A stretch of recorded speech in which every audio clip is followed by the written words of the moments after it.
ఇదొచ్చేసి పెళ్ళికి ముందు రోజు పెళ్లి కూతురు వాళ్ళ ఇంట్లో ప్రదానం చేస్తారు కదా, ఆ వీడియో అన్నమాట.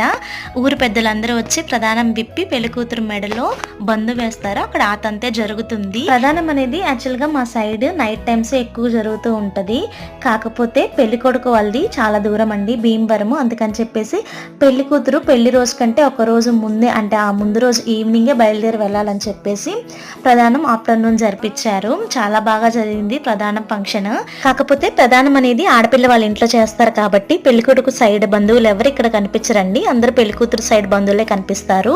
ఒక ఇద్దరు ముగ్గురు పెళ్లి కొడుకు సైడ్ నుంచి వచ్చి, అంటే తోడు పెళ్లి కూతురుని తీసుకొస్తారు కదా, వాళ్ళని తీసుకొని వచ్చి ఈ ప్రధానంతో ఎంత అయిపోయిన తర్వాత, అంటే పెళ్లి కూతురికి బంధు వేసేసిన తర్వాత వాళ్ళు కూడా భోజనాలు అవి తిని పెళ్లి కూతురిని వాళ్ళ ఇంటికి తీసుకొని వెళ్తారు. పెద్దలందరూ కలిసి బంధు కూడా వేసేసారండి. ఇంతకీ ప్రధానం ఫంక్షన్ లో ఈ బంధు ఎందుకు వేస్తారో మీకు తెలిస్తే కామెంట్ చేసి, నచ్చితే ఒక లైక్ చేసి సబ్స్క్రైబ్ చేయండి.